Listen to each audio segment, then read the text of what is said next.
G'day guys, welcome back to the Boomerang Biker channel. Thanks again for tuning in. If you've been following my trips over the last 6 or 7 months, you'll know that I've been using the Givi ST602B tank lock bag. Now that bag's worked out quite well for me and I've got no regrets whatsoever in buying it.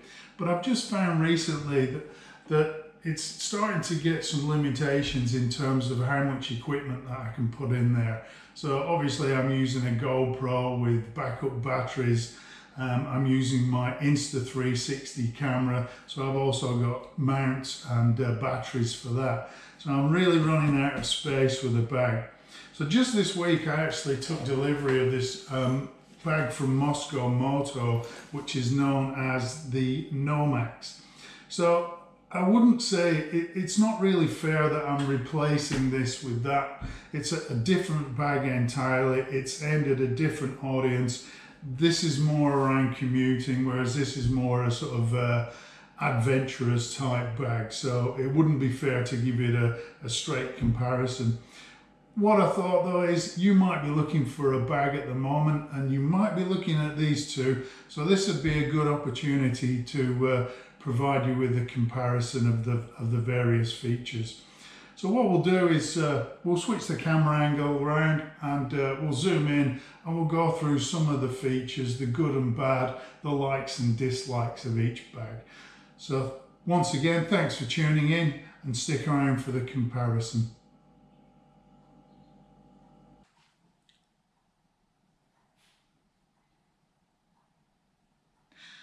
Okay, so let's take a closer look at the two different bags.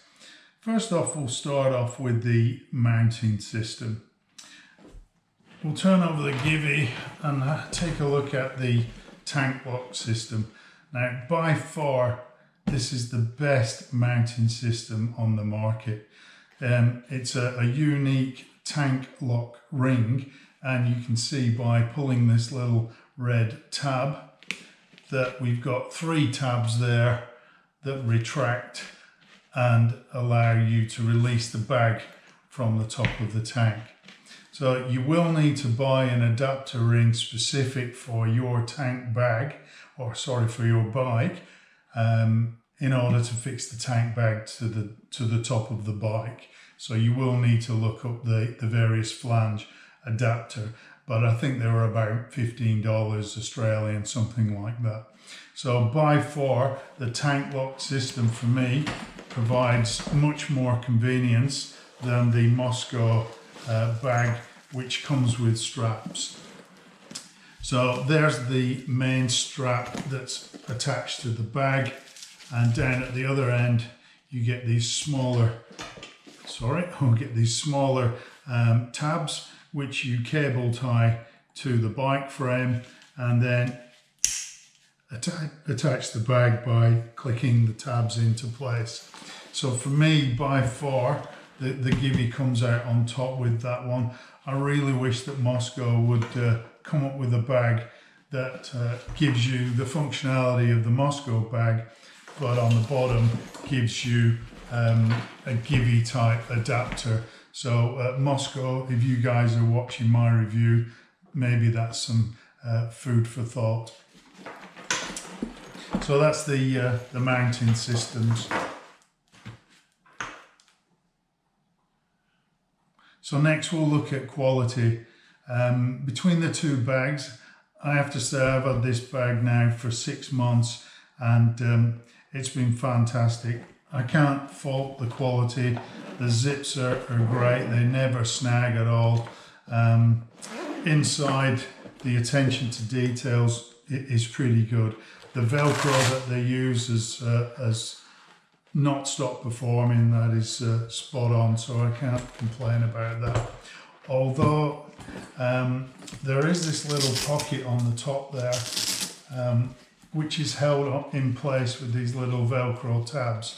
Now I do believe this pocket was actually added on by Givi because the window where you would store or look at your mobile phone, which is mounted underneath, I believe that started to yellow, especially in the harsh Australian sunlight.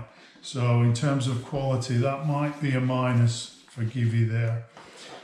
If we look at the Mosko, as I said, it's brand new. I've only just got it out of the box.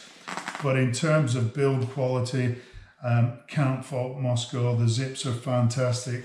All the stitching is bulletproof. I'm really impressed with the quality of the bag.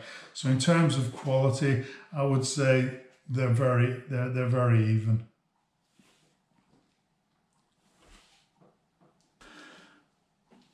Okay guys, so let's talk about the size of the bags. So the ST602B comes in at 4 litres. Now, at the time I bought the bag, I was only really carrying a wallet, maybe some sunglasses in the tray there, and some snacks. But since I started up the Boomerang Biker channel, I'm now carrying two GoPros, my Insta360 camera, and I'm also looking at buying a drone. So the problem with this bag is it's just too small. They have actually just upgraded this bag to a ST603, which is 5 litres. So Givi are obviously aware of this, hence they've made the bag slightly bigger. If we compare that with the Mosko comes in at 7 litres. And what I like about the bag is it expands. The more equipment you put into it, it expands. And it comes with a lot of organised pockets that are spread out through 6 different layers. So you can unzip some of these layers and check out all the various different pockets there. So when you put your things in here, you know where it's going to be the next time you open it up. Whereas this one is more of a sort of an open bucket type design. Everything goes in there and it all becomes jumbled up, and that's one of the things that's put me off this bag. And the other cool thing with this bag, it comes with what they call a beaver tail. So you can actually fit in a small drone in there, or a digital SLR camera. And I've even seen people use the molly straps to hold remote controls for drones. So a drone is on the list for me, so that might be super handy down the line. So in terms of size and organisation, I think the Mosko is definitely going to come out on top, which is why I've purchased it.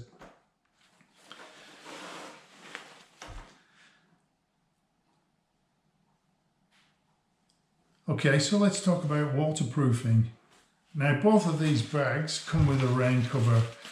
This is the one from the Givi, and you can see I've still got the packaging in there, so I've never actually used it. I've used the bag on a recent trip where we got absolutely drenched with torrential rain. I didn't have the rain cover on, and I didn't get a single drop inside the bag. If I can find a clip, I'll put that down here, and you can see just how much rain is building up on top of the bag there. For waterproofing on the Mosko also comes with a rain cover. It actually has a little pocket up at the top here that houses the rain cover. Probably won't use that initially. I'll probably just stick that in one of my panniers and use this as a storage compartment. So in terms of waterproofing, hard to say yet, hard to make a comparison because I haven't used the Mosko on the bike yet, but I definitely recommend the Givi. It is fully waterproof in my opinion. Okay, let's have a look at how easy it is to carry around the bags when they're off the bike. So this Givi comes with quite a strong and sturdy carrying handle. It also has a removable strap, but I actually leave mine attached all the time, even when it's on the bike. So when it's clipped on the bike, I just loop this over the front of the bag and it doesn't get in the way. It saves me taking it on and off every time, and it leaves a bit more space inside the bag. The Mosko bag also has quite a sturdy carry strap on top of the bag, just there as you can see. But what I do like about this bag is the straps that come with it at the bottom that fasten it to the bike turn into a, or should I say convert into a waist strap, and it also has integrated harnesses that turn the bag, into a backpack. So I really like that aspect of the bag. What I don't like about this carry strap is it's kind of got that man bag feel about it when you're off the bike and walking into a cafe, whereas this looks like a regular small backpack. So for me, the Mosko wins out over the top of the Givi in terms of carrying straps. So both bags actually allow you to run cables out of the bag. So you can see on this one, I've got a USB that goes into my BMW DIN socket adapter, and on the inside of the bag I've got that connected into a 4-port USB hub, so I can charge batteries and flashlights and things like that on the go. So easy access there, as you can see. But having said that, the Mosko also has an access port there, so you can run cables into various compartments in there as well. So both bags are great for connecting up batteries and charging whilst you're on the bike.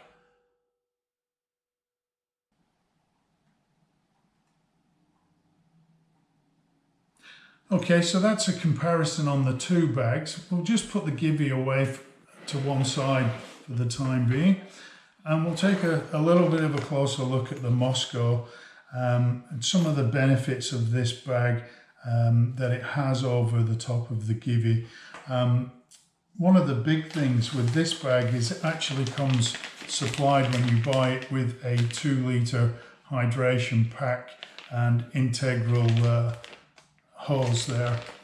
The bag actually goes into a compartment down here, I believe, one of these. So the hydration pack goes in there, and there's a zip on the side that allows the hose, or straws some people call them, and then that clips around the outside of the bag. Now for me, I actually have a camelback built into my jacket, so I'm not sure if I'll use the hydration pack with the bag, but it's there if I need it, and if not, it gives me extra storage. You could certainly put a t-shirt or a fleece or something in the back of there. So that's the hydration pack that comes with it. Now this has been pointed out to me. It actually comes with an emergency whistle, but I'm not sure just how powerful that's going to be, and I'm not going to give you a demo of that, so you'll have to excuse me. It also comes with, if I can find it, on the inside here, there is also built into this little zip fastener, you can pull out a little tab there, and there is a SIM card extraction tool built into there, which is quite a handy thing to have.